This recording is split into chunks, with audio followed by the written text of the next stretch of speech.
অল্প কিছুক্ষণের মধ্যেই colonel Taher, colonel Akbar Hossain, major Shahjahan Omar, major Ziauddin, major Rahmatullah, captain Majed এবং XPMA ক্যাডেট মোস্তাক ও শরাফত এসে হাজির হলো রেডিও বাংলাদেশে। ঘোষণা শুনেই এসেছে তারা বিপ্লবের প্রতি তাদের সমর্থন ও অভিনন্দন জানাতে। খবর এলো, পরিকল্পনা অনুযায়ী মেজর আমিন আহমেদ চৌধুরী ইতিমধ্যে সাভারে রক্ষী বাহিনীর ক্যাম্পকে নিরস্ত্র করে তাদের সমর্থন আদায় করতে সক্ষম হয়েছে। লেফটেন্যান্ট কর্নেল রশিদ চলে গেছে জনাব খন্দকার মোশতাক আহমেদকে নিয়ে আসার জন্য, আর আমি গেলাম মেজর জেনারেল জিয়াউর রহমান ও বাহিনী প্রধানদের নিয়ে আসতে। ঘটনাগুলো ঘটছিল অতি তড়িৎ গতিতে। ঢাকা সেনানিবাস তখন সম্পূর্ণভাবে আমাদের নিয়ন্ত্রণে। খুশির জোয়ার বয়ে যাচ্ছে সারা ক্যান্টনমেন্টে। অতি প্রত্যুষে বিপ্লবের খবর পেয়ে general Shafiullah brigade commander Safayet জামিলকে ফোনে নির্দেশ দিয়েছিলেন বিপ্লবকে প্রতিহত করার জন্য, কিন্তু ব্রিগেড কমান্ডার সাফায়েত জামিলের পক্ষে তখন কিছুই করা সম্ভব ছিল না। তিনি ব্রিগেড কমান্ডার ছিলেন বটে, কিন্তু তার অধীনস্থ রেজিমেন্ট ও ব্যাটালিয়নগুলো সবাই তখন সেনা পরিষদের নিয়ন্ত্রণে, বৈপ্লবিক অভ্যুত্থানের সপক্ষে। সাফায়েত জামিলের কাছ থেকে নিরাশ হয়ে জেনারেল শফিউল্লাহ ব্রিগেডিয়ার খালেদ মোশাররফকে অনুরোধ জানালেন কিছু করার জন্য। ব্রিগেডিয়ার খালেদ মোশাররফ জবাবে তাকে জানান, Bangabandhu is dead, the army has revolted and whole army has celebrated. এই অবস্থায় কারো কিছু করার নেই বলে তিনি অভিমত প্রকাশ করেন। ঘণ্টাখানেকের মধ্যে আমি জেনারেল শফিউল্লাহ, জেনারেল জিয়াউর রহমান, বিমান বাহিনী প্রধান এয়ার ভাইস মার্শাল খন্দকার, নৌবাহিনী প্রধান MH খানকে সঙ্গে নিয়ে ফিরে এলাম রেডিও বাংলাদেশে। রশিদ ফিরে এলো জনাব খন্দকার মোশতাক আহমেদকে নিয়ে। আমিন ফিরে এলো তৎকালীন ভারপ্রাপ্ত রক্ষী বাহিনীর প্রধান কর্নেল আবুল হাসানকে নিয়ে। বিডিআর প্রধানকেও ডেকে আনা হলো। রাষ্ট্রপতি মোশতাক আহমেদ রেডিওতে জাতির প্রতি তার ঐতিহাসিক ভাষণ দিলেন। প্রতিরক্ষা বাহিনীর প্রধানরা সবাই রাষ্ট্রপ্রধান খন্দকার মোশতাক আহমেদের আনুগত্য প্রকাশ করে বৈপ্লবিক অভ্যুত্থানের সপক্ষে ভাষণ দিলেন রেডিওতে। কয়েক ঘন্টার মধ্যে আওয়ামী বাকশালীর নেতারা অনেকেই গ্রেফতার হন। ওই দিনই জনাব খন্দকার মোশতাক আহমেদ এক অনাড়ম্বর অনুষ্ঠানের মাধ্যমে আনুষ্ঠানিকভাবে রাষ্ট্রপতি হিসেবে বঙ্গভবনে শপথ গ্রহণ করেন। অস্থায়ী বিচারপতি সৈয়দ AB মাহমুদ হোসাইন এ অনুষ্ঠান পরিচালনা করেন। একই দিনে উপরাষ্ট্রপতি হিসেবে শপথ গ্রহণ করেন জনাব মাহমুদুল্লাহ। মন্ত্রিপরিষদও গঠিত হয় একই দিনই। মন্ত্রিসভার সদস্যবৃন্দ: বিচারপতি আবু সাঈদ চৌধুরী, অধ্যাপক Mohammad Yusuf Ali, Phanibhushan Majumdar, Mohammad Sohrab Hossain, Abdul Mannan, Manoranjan Dhar, Abdul Momen, Asaduzzaman Khan, doctor AR Mallick, doctor Mozaffar Ahmed Chowdhury. প্রতিমন্ত্রী: শাহ মুয়াজ্জেম হোসাইন, দেওয়ান ফরিদ গাজী, তাহেরউদ্দিন ঠাকুর, অধ্যাপক নুরুল ইসলাম মঞ্জুর, AKM ওবায়দুর রহমান, মুসলিম উদ্দিন খান, রিয়াজউদ্দিন আহমেদ, ক্ষিতীশচন্দ্র মণ্ডল, সৈয়দ আলতাফ হোসেন, মোমিনুদ্দিন আহমেদ। খন্দকার মোশতাক সম্পর্কে আমাদের মূল্যায়ন সঠিক প্রমাণিত হয়েছিল পরবর্তীকালে। বাকশাল সরকারের 18 জন মন্ত্রীর 10 জন এবং 9 জন প্রতিমন্ত্রীর 8 জনই মোশতাক সরকারে যোগদান করেছিলেন 15ই আগস্টের বৈপ্লবিক অভ্যুত্থানকে সমর্থন জানিয়ে। পাকিস্তান অভ্যুত্থানের প্রথম দিনই খন্দকার মোশতাক সরকারকে স্বীকৃতি দেয়। যে সৌদি আরব মুজিব সরকারকে দীর্ঘ 4.5 বছর স্বীকৃতি দেয়া থেকে বিরত ছিল, সেই সৌদি আরবও অভ্যুত্থানের দ্বিতীয় দিনে মোশতাক সরকারকে স্বীকৃতি দান করে। গণচীন শুধু মোশতাক সরকারকে স্বীকৃতি দান করেনি, পিকিং বেতার ও ভয়েস অব আমেরিকা অভ্যুত্থানের সমর্থনে একই সাথে হুঁশিয়ারি বাণী প্রচার করে। বাংলাদেশের রাজনৈতিক পট পরিবর্তন একটি অভ্যন্তরীণ ব্যাপার। সেই দেশের অভ্যন্তরীণ ব্যাপারে বিদেশি কোনো প্রকার হস্তক্ষেপ মার্কিন যুক্তরাষ্ট্র ও গণচীন সহ্য করবে না। এ ধরনের হস্তক্ষেপে আঞ্চলিক স্থিতিশীলতা বিঘ্নিত হতে পারে বিধায় গণচীন ও মার্কিন যুক্তরাষ্ট্র এই ধরনের হস্তক্ষেপে নিশ্চুপ থাকবে না। আঞ্চলিক স্থিতিশীলতা বজিয়ে রাখার জন্য প্রয়োজনীয় সব পদক্ষেপ তারা গ্রহণ করবে। শুধু হুঁশিয়ারিই নয়, গণচীন সেনাবাহিনীকে ভারতের যে কোনো আগ্রাসী হামলার মোকাবেলায় সীমান্তে অবস্থান জোরদার করে তোলার হুকুম দিয়েছিল গণচীন সরকার। মার্কিন যুক্তরাষ্ট্র ও গণচীনের হুঁশিয়ারি এবং দেশের জনগণের স্বতঃস্ফূর্ত সমর্থনের পরিপ্রেক্ষিতে ভারতীয় সরকার 17ই আগস্ট বাংলাদেশে আগ্রাসী সামরিক অভিযান চালাবার সিদ্ধান্ত গ্রহণ করেও সেই সিদ্ধান্ত বাস্তবায়ন করা থেকে বিরত থাকতে বাধ্য হয়। শুধু তাই নয়, অভ্যুত্থানের 12 দিনের মাথায় জাপান, ইরান, সোভিয়েত ইউনিয়ন এবং আরও 39টা দেশের সাথে ভারতও মোশতাক সরকারকে স্বীকৃতি প্রদান করে। রেড ক্রসের চেয়ারম্যানের পদ থেকে কুখ্যাত গাজী গোলাম মোস্তফাকে অপসারিত করে বিচারপতি BA সিদ্দিকীকে তার পদে নিযুক্ত করা হয়। রাষ্ট্রপতির ৯ নং আদেশ বাতিল করা হয়। রাষ্ট্রপতি মোশতাক এক অধ্যাদেশ জারি করে একদলীয় বাকশালী শাসন ব্যবস্থার বিলুপ্তি ঘোষণা করে দেশে বহুদলীয় গণতান্ত্রিক ব্যবস্থা পুনঃপ্রতিষ্ঠা করার অঙ্গীকার ঘোষণা করেন। মুজিব কর্তৃক দেশকে ৬১ জেলায় বিভক্ত করে গভর্নর নিয়োগের পরিকল্পনা বাতিল করা হয়। দেশের ১৯টি জেলা পুনঃপ্রতিষ্ঠা করে জেলা প্রশাসকদের হাতে প্রশাসনের দায়িত্ব দেওয়া হয়। দুর্নীতি ও ক্ষমতা অপব্যবহারের অভিযোগে সাবেক উপরাষ্ট্রপতি মুজিব সরকারের ৬ জন মন্ত্রী, ১০ জন সংসদ সদস্য, ৪ জন আমলা এবং ১২ জন ব্যবসায়ীকে গ্রেফতার করা হয়। তাদের বিচারের জন্য দুটো বিশেষ আদালত গঠিত হয়। সামরিক বাহিনীর ৩৬ জন দুর্নীতিপরায়ণ অফিসারের বিরুদ্ধে আইনানুগ ব্যবস্থা গ্রহণের উদ্যোগ নেওয়া হয়। রাজবন্দীদের তালিকা প্রস্তুত করার জন্য বিলুপ্ত রাজনৈতিক দলগুলোর কাছে সহযোগিতার আবেদন জানানো হয়। সরকারি আদেশে মশিউর রহমান এবং অলি আহাদকে বিনা শর্তে মুক্তিদান করা হয় ২৫শে আগস্ট। একই দিনে জেনারেল ওসমানীকে রাষ্ট্রপতির নয়া সামরিক উপদেষ্টা পদে নিয়োগ করা হয়। মেজর জেনারেল খলিলুর রহমানকে joint chief of defence staff হিসাবে এবং মেজর জেনারেল শফিউল্লার স্থানে মেজর জেনারেল জিয়াউর রহমানকে আর্মি চিফ অফ স্টাফ হিসাবে নিয়োগ করা হয়। বিমান বাহিনীর চিফ অফ স্টাফ হিসাবে নিযুক্ত হন এয়ার ভাইস মার্শাল তোয়াব। দৈনিক ইত্তেফাক ও দৈনিক সংবাদ পত্রিকা দুটি মালিকদের ফিরিয়ে দেয়া হয়। ১৬ই আগস্ট মজলুম নেতা মাওলানা ভাসানী নয়া সরকারের প্রতি সমর্থন জ্ঞাপন করে এক বার্তা পাঠান। দেশের প্রায় সমস্ত জাতীয়তাবাদী এবং গণতান্ত্রিক রাজনৈতিক দল, নেতা এবং গণসংগঠনের সমর্থনও লাভ করতে সমর্থ হয় নতুন সরকার। তারা সবাই দেশপ্রেমিক সেনাবাহিনীকে তাদের সাহসী পদক্ষেপের জন্য আন্তরিক অভিনন্দন জানান। ৩রা অক্টোবর প্রেসিডেন্ট মোশতাক ঘোষণা করেন, ১৯৭৬ সালের ১৫ই আগস্ট হতে দেশে বহুদলীয় অবাধ রাজনীতি পুনরায় চালু করা হবে এবং ১৯৭৭ সালের ২৮শে ফেব্রুয়ারি দেশে সাধারণ নির্বাচন সংগঠিত করা হবে। এভাবেই উল্লেখিত পদক্ষেপগুলো নেবার ফলে দেশের সার্বিক অবস্থা অতি দ্রুত অল্প সময়ের মধ্যেই শুধুমাত্র স্বাভাবিকই হয়ে উঠেছিল তাই নয়, দেশের আইনশৃঙ্খলা, প্রশাসনিক ব্যবস্থা এবং কলকারখানার উৎপাদনেও অভূতপূর্ব উন্নতি সাধিত হয়। বাজারে জিনিসপত্রের দাম কমে যায়, দেশে চুরি ডাকাতি ও চোরাচালানের মাত্রা কমে যায় বহুলাংশে, দেশে স্থিতিশীলতা ফিরে আসে পূর্ণমাত্রায়। দেশে বিদেশে অস্থায়ী সরকারের নীতিসমূহ ও পদক্ষেপগুলি প্রশংসিত হয়।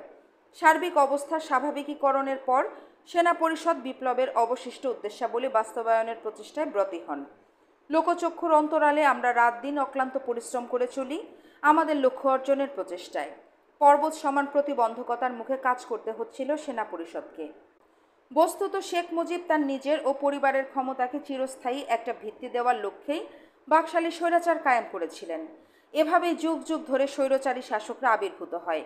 এরা একই নিয়মে ক্ষমতা কুক্ষিগত করে। জার্মানির হিটলারের উত্থান ঘটেছিল এভাবেই। নাৎসি পার্টি তাকে মহামানব আখ্যায়িত করেছিল। বাকশালীরাও স্লোগান তুলেছিল, এক নেতা এক দেশ, বঙ্গবন্ধুর বাংলাদেশ। ফলশ্রুতিতে মুজিব পরিণত হয়েছিলেন এক স্বৈরাচারী রাষ্ট্রনায়কে। ইতালিতে মুসোলিনির আবির্ভাবও ঘটেছিল একই প্রক্রিয়ায়। জনাব হায়দার আকবর খান রণ ও আরও অনেক মার্ক্সবাদী চিন্তাবিদ ও লেখক বাকশাল ব্যবস্থাকে সমাজতান্ত্রিক ব্যবস্থা বলে স্বীকৃতি দিতে অস্বীকার করেন। আওয়ামী লীগের শাসনামল ছিল বর্বরতার নজিরে পূর্ণ। সংসদীয় গণতন্ত্রের গলা টিপে হত্যা করে একদলীয় ব্যবস্থার প্রবর্তক। সংবাদপত্রের স্বাধীনতা, বাক স্বাধীনতা, মৌলিক অধিকার সহ সকল রাজনৈতিক অধিকার হরণ করা হয়েছিল। জাতি কখনোই এই কলঙ্কিত ইতিহাসের কথা অন্তর থেকে মুছে ফেলতে পারে না। আওয়ামী বাকশালী শাসন ছিল মূলত হত্যার ইতিহাস, নারী নির্যাতনের ইতিহাস, লুণ্ঠনের ইতিহাস, শোষণের ইতিহাস, চোরাচালানের ইতিহাস, দেশের স্বাধীনতা, সার্বভৌমত্ব, ভারতীয় সম্প্রসারণবাদের পায়ের তলায় লুটিয়ে দেবার ইতিহাস, জাতীয় অর্থনীতিকে বিকিয়ে দেবার ইতিহাস, রক্ষী বাহিনীর শ্বেত সন্ত্রাসের ইতিহাস, স্বাধীনতা যুদ্ধের চেতনা ও লাখো শহীদের রক্তের সাথে বেইমানির ইতিহাস। রাষ্ট্রীয়করণের নামে আওয়ামী লীগ ব্যাংক, বিমা, মিল, কলকারখানার হরিলুট করেছিল। দেশের সম্পদ পাচার করার জন্য সীমান্তকে উন্মুক্ত করে দিয়েছিল। আওয়ামী শাসন আমলে অবাধ লুটপাটের ফলে বাংলাদেশ বিশ্বের বুকে তলাবিহীন ঝুড়ি আখ্যা পেয়েছিল। আওয়ামী লীগের আমলে বিদেশি সাহায্যের বেশিরভাগ মালই ভারতের কলকাতা ও বিশাখাপাউম বন্দরে খালাস পেত। ৭১-এর যুদ্ধ আর ধ্বংসযজ্ঞের পর ৭২-এ কোনো দুর্ভিক্ষ না হয়ে আওয়ামী লীগের শাসন ও শোষণের ফলে ৭৪-এ দুর্ভিক্ষর সৃষ্টি হয়েছিল। অনাহারে মারা গিয়েছিল লাখ লাখ আদম সন্তান। ডাস্টবিনের উচ্ছিষ্ট নিয়ে কাড়াকাড়ি করেছিল মানুষ আর কুকুরে। অনাহারে মৃত ব্যক্তিদের কলাপাতার কাফনে দাফন করতে হয়েছে। ঘূর্ণিবৃত্তির জন্য বন্যলতা পাতা, কচু খেচু আর কলা গাছের কাণ্ড সংগ্রহে ব্যস্ত জাল পড়া বাসন্তীরা আওয়ামী কুশাসনের ঐতিহাসিক সাক্ষী। বিপুল পরিমাণ অর্থের বিনিময়ে সরকারিভাবে ভারত থেকে সুন্দরী ও সোহাগী নামের 1.5 হাত প্রস্থ ও 7 হাত দৈর্ঘ্য শাড়ি আমদানি করে আওয়ামী লীগ বস্ত্রহীন, নিরন্ন ও দুর্ভিক্ষপীড়িত মানুষের সাথে জঘন্য মশকরা করেছিল। জনগণ ক্ষুব্ধ হয়ে ওই কাপড়ের নাম দিয়েছিল উলঙ্গ বাহার শাড়ি।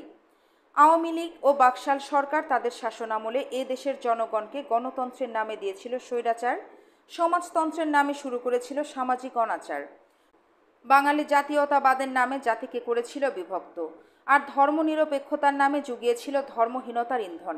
স্বৈরাচারী মুজিব সরকার সুপ্রিম কোর্টের সাংবিধানিক ক্ষমতা পর্যন্ত কেড়ে নিয়েছিল।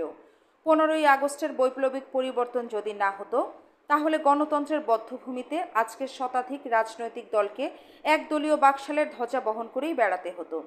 এমনকি আওয়ামী লীগ নামক কোনো দলেরও পুনর্জন্ম হতো না।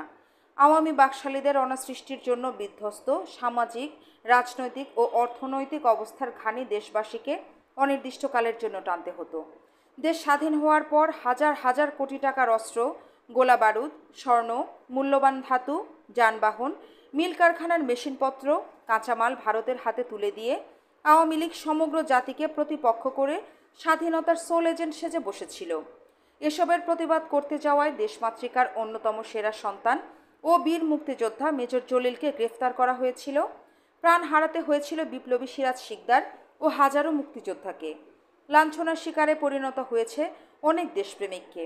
দীর্ঘমেয়াদী অসম চুক্তির মাধ্যমে দেশের স্বাধীনতা ও সার্বভৌমত্ব বন্ধক রেখেছিল আওয়ামী লীগই। লাল বাহিনী, নীল বাহিনী, স্বেচ্ছাসেবক বাহিনী, রক্ষী বাহিনী সহ ইত্যাকার নানা রকমের বাহিনী গঠনের দ্বারা দুঃসহ নৈরাজ্য সৃষ্টি করার মধ্য দিয়ে বিনা বিচারে 30,000 থেকে 40,000 রাজনৈতিক কর্মীর প্রাণ সংহার করার কালা ইতিহাস আওয়ামী বাকশালীদের দ্বারাই সৃষ্টি হয়েছিল। বন্দী অবস্থায় রাজনৈতিক নেতা জনাব সিরাজ শিকদারকে নির্মমভাবে পাশবিক অত্যাচার করে হত্যা করার পর শেখ মুজিব স্বয়ং সংসদ অধিবেশনে ক্ষমতার দম্ভে বলেছিলেন, কোথায় আজ সিরাজ শিকদার?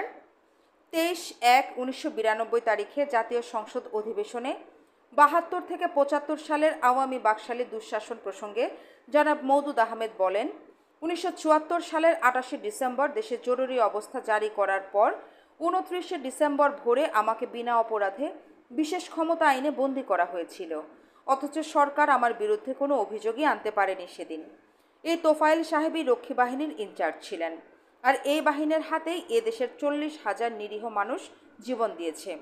সিরাজ শিকদারের হত্যার কথা আজও এ দেশবাসী ভুলে যায়নি। 72 থেকে 75-এর 15ই আগস্ট অবধি আওয়ামী বাকশালী শাসনকাল এ দেশের ইতিহাসের সবচাইতে কালা অধ্যায় হিসেবে চিহ্নিত হয়ে থাকবে। জাতির আশা আকাঙ্ক্ষাকে জলাঞ্জলি দিয়ে নিজের ক্ষমতাকে পাকাপোক্ত করার উদ্দেশ্যে যে ব্যবস্থা গ্রহণ করা হয়, সে ব্যবস্থা টিকে থাকতে পারে না। জনসমর্থন ছাড়া কোনো ব্যবস্থাকেই দীর্ঘস্থায়ী করা যায় না। জাতীয় বেইমান ও বিশ্বাসঘাতকরা যখন জাতির কাঁধে একনায়কত্ব, স্বৈরতন্ত্রের বোঝা চাপিয়ে দেয়, জাতীয় স্বার্থ বিকিয়ে দেয়, ব্যক্তি ও গোষ্ঠী স্বার্থ হাসিলের জন্য মির্জাফর বা রাজাকার আল বদরের ভূমিকায় অবতীর্ণ হয়, তখন তাদের অন্যায়, অত্যাচার, শোষণ, নির্যাতন থেকে জাতিকে বাঁচানোর জন্য, তাদের দুঃশাসন উৎখাত করার জন্য দেশপ্রেমিকদের বিপ্লবের পথ অবলম্বন করতে হয়েছে যুগে যুগে। একই যুক্তিতে 1975 সালের 15ই আগস্ট বিপ্লব সংগঠিত হয়েছিল বাংলাদেশ সেনাবাহিনীর দেশপ্রেমিক অংশের দ্বারা। সেই বিপ্লব ছিল একটি সফল অভ্যুত্থান। দেশ ও জাতি মুক্তি পেয়েছিল দাসত্বের নাগপাশ ও স্বৈরশাসনের শ্বাসরুদ্ধকর পরিবেশ থেকে। বাকশাল সরকারের উৎখাত ও মোশতাক সরকারের প্রতি জনগণের স্বতঃস্ফূর্ত সমর্থন এ কথাই প্রমাণ করেছিল, জনগণের আশা আকাঙ্ক্ষার সাথে বাকশালের কোনো সম্পর্ক ছিল না। একদলীয় শাসন ব্যবস্থার প্রতি জনসমর্থনও ছিল না। 15ই আগস্টের বিপ্লব স্বতঃস্ফূর্ত জনসমর্থন পেয়ে একটি জনপ্রিয় অভ্যুত্থানে পরিণত হয়। 15ই আগস্ট 1975 সালের সফল বৈপ্লবিক অভ্যুত্থানের বিজয়কে আপামর দেশবাসী স্বতঃস্ফূর্তভাবে অভিনন্দন জানালেও পরাজিত বাকশালী চক্র ও জাতীয় স্বার্থ বিরোধী মহল সহজেই পরিবর্তনকে মেনে নিতে পারছিল না। তারা জনসমর্থনের পরিপ্রেক্ষিতে প্রত্যক্ষভাবে এই বিপ্লবের বিরোধিতা করতে না পেরে গোপনে তাদের হারানো স্বর্গ ফিরে পাবার আশায় তাদের বিদেশি প্রভুদের যোগসাজশে চক্রান্তের জাল বুনতে শুরু করে বিপ্লবের পর মুহূর্ত থেকেই। তাদের এ ধরনের তৎপরতা সম্পর্কে আমাদের সতর্ক থাকতে হয়েছিল। বিপ্লবের পর পরাজিত শক্তিকে সমূলে বাংলাদেশের মাটি থেকে উপড়ে ফেলার জন্য আমরা সচেষ্ট ছিলাম। সর্বদলীয় সরকার কায়েম করে তার তত্ত্বাবধানে যত শীঘ্র সম্ভব নির্বাচিত সরকারের হাতে ক্ষমতা হস্তান্তর করে জাতীয়তাবাদী চেতনাকে দৃঢ়ভাবে প্রতিষ্ঠিত করতে। একই সাথে উদ্যোগ নেওয়া হয়েছিল জাতীয় রক্ষী বাহিনীকে প্রপার স্ক্রিনিংয়ের পর সেনাবাহিনীর সাথে একীভূত করে এবং প্রয়োজনীয় পদক্ষেপ গ্রহণের মাধ্যমে সেনাবাহিনীর পুনর্গঠন করে বিপ্লবের সপক্ষ শক্তিকে সুসংঘবদ্ধ করার। সেনা পরিষদের পক্ষ থেকে এই বিশেষ গুরুত্বপূর্ণ দায়িত্ব দেওয়া হয়েছিল নবনিযুক্ত সেনাপ্রধান মেজর জেনারেল জিয়াউর রহমানকে। বিপ্লবের প্রতি পূর্ণ সমর্থন দানকারী জেনারেল ওসমানীকে নিয়োগ করা হয় প্রেসিডেন্ট মোশতাকের সামরিক উপদেষ্টা। তার মূল দায়িত্ব ছিল বাংলাদেশের উপেক্ষিত সামরিক বাহিনীর সার্বিক কাঠামো নতুন করে জাতীয় প্রতিরক্ষার জন্য প্রয়োজনীয় ধাঁচে গড়ে তোলা। সেনাবাহিনীর পুনর্গঠনের কাজটি তখনকার পরিপ্রেক্ষিতে ছিল খুবই জটিল এবং দুরূহ একটি কাজ। রক্ষী বাহিনীর সদস্যদের বাছাই করে তাদের সেনাবাহিনীতে নিয়োগ করতে হবে।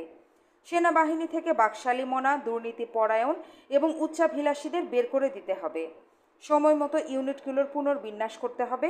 কমান্ডার স্ট্রাকচারে প্রচুর রদবদল করতে হবে। সর্বোপরি সেনাবাহিনীর প্রতিটি সৈনিককে বিপ্লবের লক্ষ্য এবং উদ্দেশ্যাবলী সম্পর্কে সচেতন করে তুলতে হবে।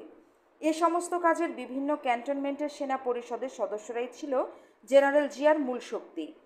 তাদের সার্বিক সাহায্যের উপর ভিত্তি করেই জেনারেল জিয়া তার দায়িত্ব পালন করে চলেছিলেন। আওয়ামী বাকশালী আমলে অন্যায়ভাবে চাকুরিচ্যুত অফিসারদের সামরিক বাহিনীতে পুনর্বহালের নীতিগত সিদ্ধান্ত গৃহীত হয় এবং এই নীতি কার্যকরী করার দায়িত্বও দেওয়া হয় জেনারেল জিয়াউর রহমানকে। তিনি প্রচলিত নিয়ম অনুযায়ী তার দায়িত্ব পালনের উদ্যোগ গ্রহণ করেন।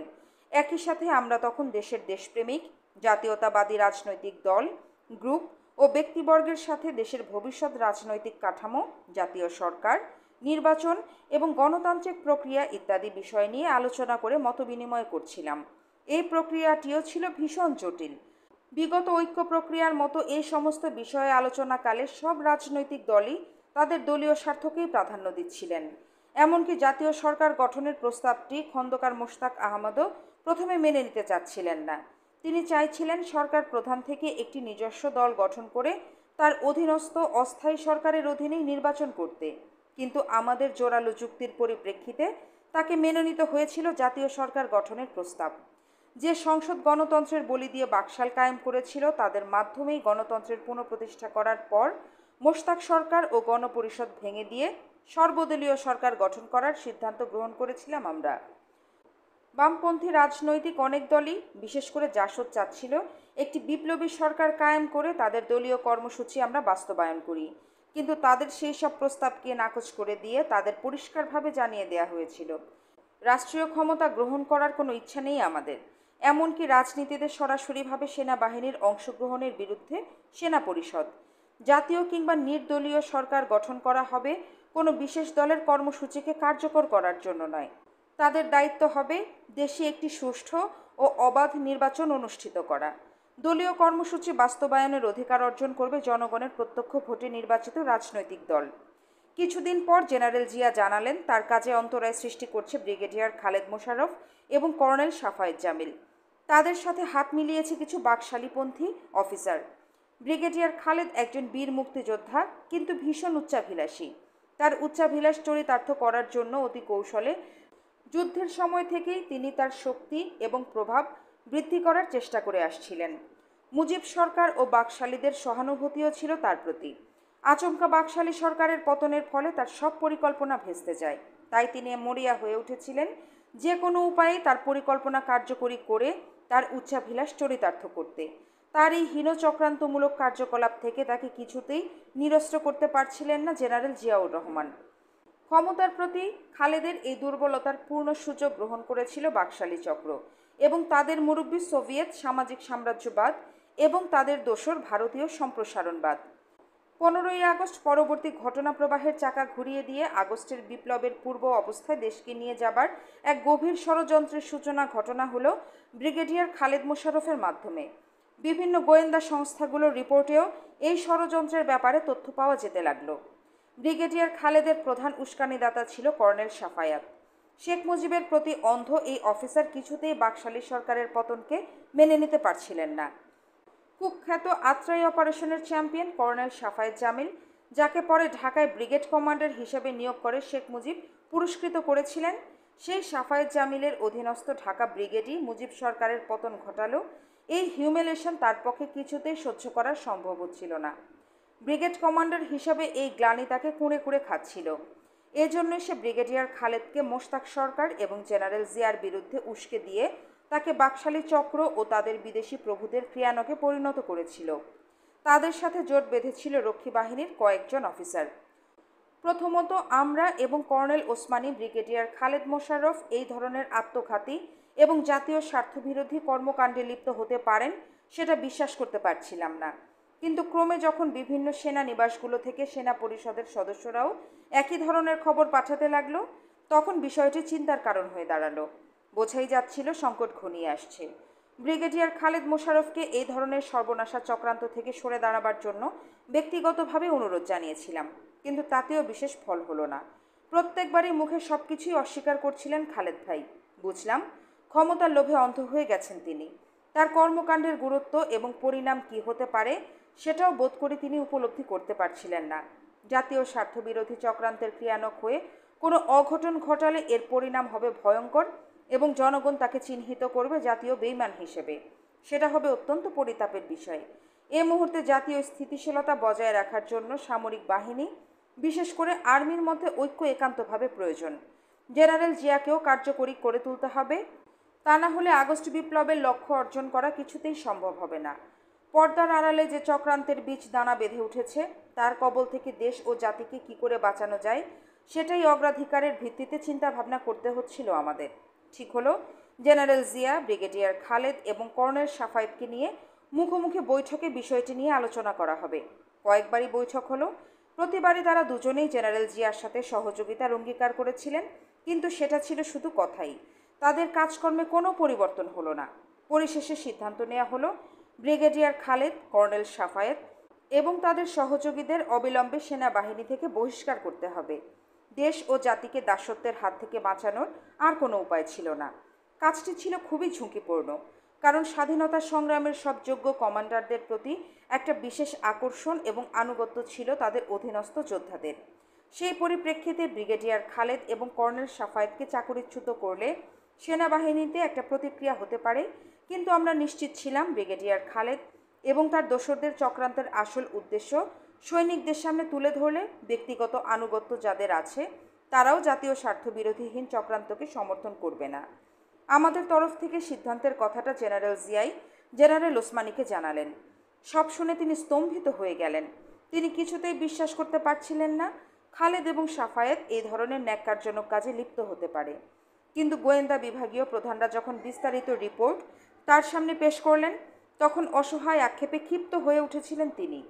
ব্রিগেডিয়ার খালেদ ও কর্নেল সাফায়েতকে ডেকে তাদের সাথে জেনারেল জিয়ার বিরোধ সম্পর্কে জিজ্ঞাসা করেছিলেন। জবাবে একইভাবে তাকে আশ্বস্ত করার জন্য বলেছিলেন তাদের মধ্যে কোনো বিরোধ নেই।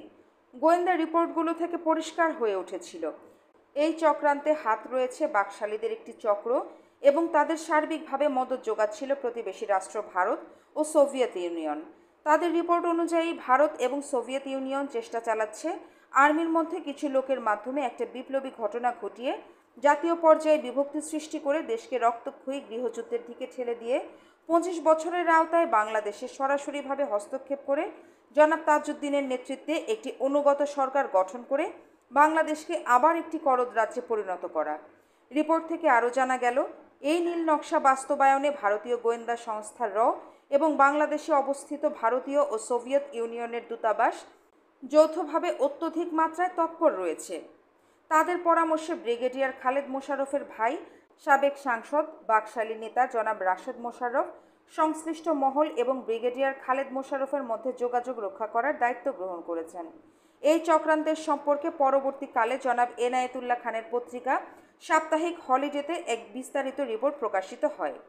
জনাব Zillur Rahman Khan leadership crisis in Bangladesh গ্রন্থে লিখেছেন, খালেদ মোশাররফের অভ্যুত্থানের বিষয়ে জেলে 4 নেতা অবহিত ছিলেন। এটা ছিল মুজিবপন্থী পাল্টা অভ্যুত্থান। কারণ 4 নেতার বীরদর্পে জেল থেকে বের হয়ে এসে সরকার গঠনের প্রস্তুতি নিচ্ছিলেন। সর্বমোট 36 জন অফিসারকে সেনাবাহিনী থেকে অব্যাহতি দেবার সিদ্ধান্ত গ্রহণ করা হয়। একই সাথে মুজিব আমলে অন্যায়ভাবে চাকরিচ্যুত অফিসারদের পুনর্বহালের প্রক্রিয়াকে ত্বরান্বিত করার জন্য জেনারেল জিয়াকে অনুরোধ জানানো হয়। এর কয়েকদিন পরেই আমরা আবার চাকুরিতে পুনর্বহাল হই। এতে করে সেনাবাহিনীতে বিপ্লবের সপক্ষের শক্তি বৃদ্ধি পায়।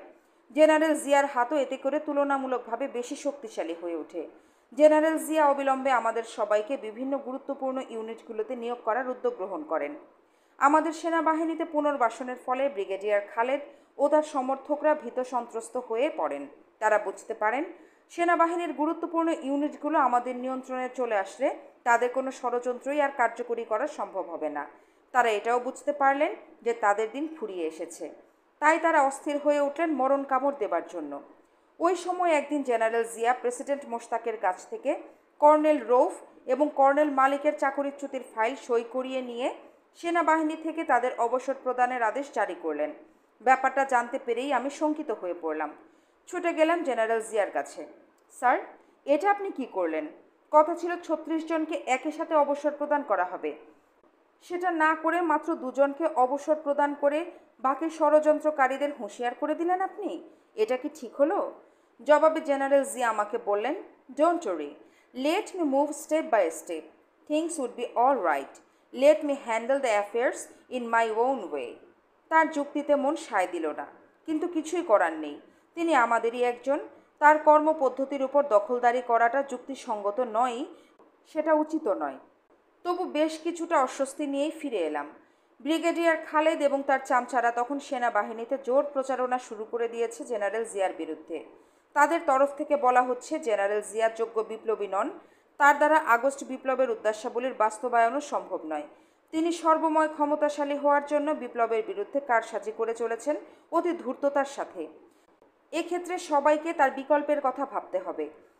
সাধারণ সৈনিকদের কাছে জিয়া ছিলেন যথেষ্ট জনপ্রিয়, কিন্তু তারই সহযোদ্ধা স্বাধীনতা সংগ্রামীদের একটি অংশের বিরূপ প্রচারণা সেনাবাহিনীর সদস্যদের মধ্যে কিছুটা বিভ্রান্তি সৃষ্টি করল।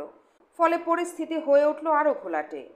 একসাথে 36 জন অফিসারকে চাকুরি থেকে অব্যাহতি না দেওয়ার কারণেই এই পরিস্থিতি সৃষ্টি করতে সক্ষম হয়েছিল চক্রান্তকারীরা। অবস্থার কতটুকু অবনতি ঘটেছে তার হদিস পেলাম সেদিন, যেদিন আমাদেরই 2 জন অফিসার মেজর হাফিজ এবং ক্যাপ্টেন ইকবাল এক বৈঠকে জেনারেল জিয়ার যোগ্যতা সম্পর্কে সন্দেহ প্রকাশ করল।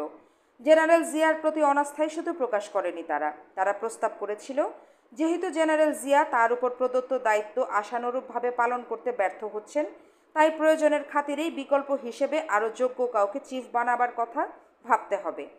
তা না হলে এই অবস্থা সামলানো যাবে না। রাগ এবং হতাশায় কথার ছলে তারা এমনও বলছিল, ব্রিগেডিয়ার খালেদ মোশাররফ তো আমাদের অনেক তোষামোদ করেছিলেন তাকে চিফ বানাবার জন্য, আমাদের সব শর্ত মেনে নেওয়ার জন্যও রাজি ছিলেন তিনি। তার খায়েশ মিটিয়ে দিলে জিয়ার তুলনায় তার কাছ থেকে অনেক বেশি কাজ আদায় করে নিতে পারতাম আমরা। বর্তমানে সেনাবাহিনীতে যে জটিল অবস্থার সৃষ্টি হয়েছে তার জন্য সম্পূর্ণভাবে দায়ী জেনারেল জিয়ার ভুল পদক্ষেপ আর তার আস্তে চলার নীতি। ব্রিগেডিয়ার খালেদের প্রসঙ্গে তাদের সে সমস্ত উক্তিকে শুধুমাত্র ক্ষোভের বহিঃপ্রকাশ মনে করে উপস্থিত কেউই তেমন একটা গুরুত্ব দেয়নি সে সময়। জেনারেল জিয়ার প্রতি তাদের অভিযোগের অনেকটাই সত্য হলেও তাদের সেই প্রস্তাব গ্রহণযোগ্য বলে বিবেচিত হয়নি বৈঠকে। বেশিরভাগ সদস্যদের অভিমত ছিল জেনারেল জিয়া আমাদেরই একজন এবং আমরাই তাকে মনোনীত করেছি সেনাপ্রধান হিসাবে। বিপ্লবের লক্ষ্য ও উদ্দেশ্যাবলীর বাস্তবায়নের ব্যাপারে তিনি আমাদের সাথে সম্পূর্ণভাবে একমত। সিদ্ধান্ত বাস্তবায়নের ক্ষেত্রে কিছুটা ত্রুটি বিচ্যুতি থাকলেও বিপ্লবের পরিপন্থী কোনো কিছু তিনি কখনোই করেননি যাতে করে তাকে সন্দেহ করা চলে। এই অবস্থায় আমাদের উচিত হবে ধৈর্য ধারণ করে তার শর্টকামিংস এবং অমিশনসগুলো সম্পর্কে তাকে সচেতন করে তুলে সর্বাত্মকভাবে সাহায্য করা, যাতে করে খালেদ চক্রের চক্রান্তকে নস্যাৎ করা সম্ভব হয়। কোনো ক্রমেই বর্তমান পরিস্থিতিতে এর পরিপন্থী অন্য কিছু চিন্তা করা উচিত হবে না।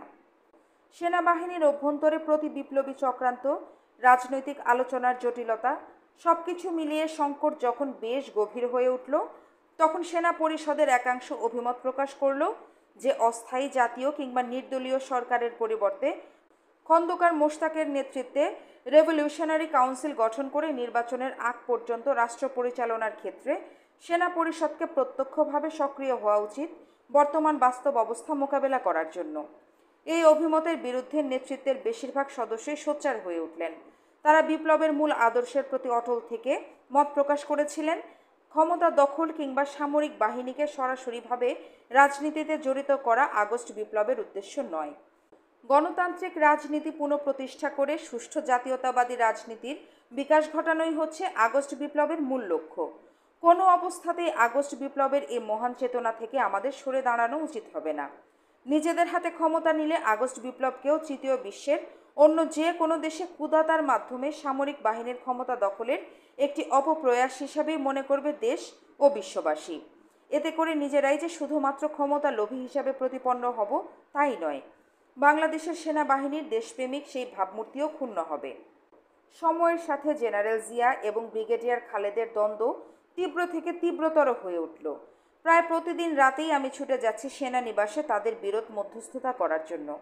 মুক্তিযোদ্ধা হিসেবে ব্যক্তিগতভাবে আমাদের সবার মধ্যেই পারস্পরিক সম্পর্ক ছিল খুবই ক্লোজ অ্যান্ড ইনফর্মাল। নীতি আদর্শ, রাজনৈতিক দৃষ্টিভঙ্গি এবং পদমর্যাদার ভেদাভেদ এসব কিছুর ঊর্ধ্বে ছিল সেই সম্পর্ক। যুদ্ধকালীন সময় থেকে আমাদের মধ্যে গড়ে উঠেছিল একে অপরের প্রতি অদ্ভুত নির্ভরশীলতা এবং বিশ্বাসযোগ্যতা। সেই সম্পর্কের পরিপ্রেক্ষিতে আপ্রাণ চেষ্টা করে চলেছিলাম খালেদ ভাই এবং কর্নেল সাফায়েতকে বোঝাতে, কিন্তু আমার সেই প্রচেষ্টাতে তেমন কোনো লাভ হচ্ছিল না। শেষ চেষ্টা হিসেবে হুদা ভাইকে অনুরোধ জানালাম ঢাকায় আসার জন্য।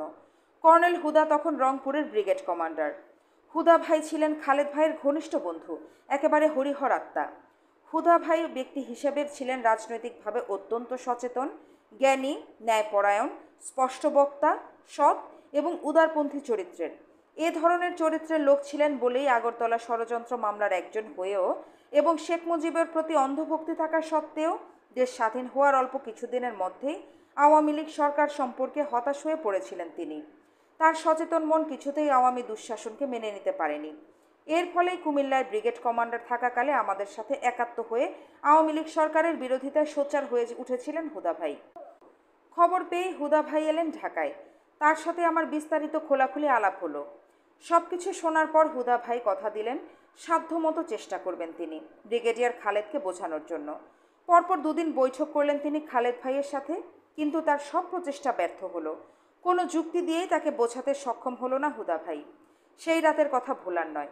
ব্রিগেডিয়ার খালেদের সাথে বৈঠক শেষ করে তিনি আমাকে ডেকে পাঠালেন তার ভাই কিউ হুদার বনানীর বাসায়। সন্ধ্যায় আমি গিয়ে উপস্থিত হলাম বনানীতে। অত্যন্ত বিমর্ষ দেখাচ্ছিল হুদা ভাইকে। গম্ভীরভাবে বসেছিলেন হুদা ভাই আমার অপেক্ষায়। আমি পৌঁছতেই আমাকে নিয়ে গেলেন ভেতরের একটা ঘরে। ডালিম, খালেদ ভীষণভাবে হতাশ করেছে আমাকে। ও কিছুতেই বুঝল না। জেনারেল জিয়ার ব্যাপারে কোনো আপোষ করতে রাজি নয় খালেদ। তার মতে জিয়া আগস্ট বিপ্লবের উদ্দেশ্যাবলীর সাথে বিশ্বাসঘাতকতা করে নিজেই ক্ষমতা দখলের ষড়যন্ত্র করে চলেছে, যেটা তোমরাও নাকি বুঝতে পারছো না। তার এ ধরনের চিন্তা এবং একগুঁয়েমের পরিণাম কি হতে পারে সেটা ভাবতেও গা শিউরে উঠছে আমার। শুধু তাই নয়, জিয়ার বিরুদ্ধে আমার সমর্থনও চেয়েছে খালেদ। তার কথা শুনে আমি স্তম্ভিত হয়ে গিয়েছিলাম। প্রশ্ন করলাম, এই অবস্থায় কি করা উচিত বলে আপনি মনে করেন স্যার? ঠিক বুঝতে পারছি না, টু বি অনেস্ট, চিন্তিতভাবে জবাব দিয়েছিলেন হুদা ভাই। এরপর কিছুক্ষণ নির্বাক হয়ে বসেছিলাম আমরা। খালেদকে বোঝাতে না পারলেও কাছে থাকলে কিছুটা নিয়ন্ত্রণে রাখার চেষ্টা করা যেত। By the way, I do not know whether you know about this or not. Brigadier Nuruzzaman is also with Khaled. খালেদের অনুরোধ আমার পক্ষে সরাসরিভাবে উপেক্ষা করাটাও would be very difficult because of our relation. You know how close we are. তা জানি, কিন্তু এ তো জেনে শুনে আগুনে ঝাঁপ দেবার মতো স্যার। ঠিকই বলেছ তুমি। আমি কি করব সেটা জানি না, তবে খালেদকে আমি পরিষ্কারভাবে বলেছি এই মুহূর্তে যে কোনো কারণই হোক না কেন জেনারেল জিয়া অথবা মোশতাক সরকারের বিরুদ্ধে কোনো পদক্ষেপ জাতীয় স্বার্থবিরোধী বলেই পরিগণিত হবে এবং জনগণ ও সৈনিকরা সেটা কিছুতেই মেনে নেবে না। তাছাড়া জেনারেল জিয়া সেনা পরিষদের মনোনীত সেনাপ্রধান। সেক্ষেত্রে তার ব্যাপারে কোনো সমস্যা থাকলে সেটা আলাপ আলোচনার মাধ্যমে নিরসনে বাধা কোথায়? সেটা ছিল কর্নেল হুদার সাথে আমার শেষ দেখা। সেদিন গভীর রাত করে ফিরছিলাম এক অজানা আশঙ্কা ও একরাশ চিন্তা মাথায় করে। বুঝতে পারছিলাম চক্রান্তের জাল ছড়িয়ে পড়েছে অনেক দূর। সারাটা পথ শুধু একটা কথাই মনে ঘুরপাক খাচ্ছিল, শেষ রক্ষা বুঝি আর করতে পারলাম না। সময় কেটে যাচ্ছে। রঙ্গমঞ্চের সব খেলোয়াড়েরাই যার যার খেলায় মত্ত। কিন্তু পর্দার অন্তরালে যে অশনির সংকেত দেখা দিয়েছে সে সম্পর্কে কেউই কিছু বুঝতে পারছে না, শুধু আমরা কয়েকজন ছাড়া।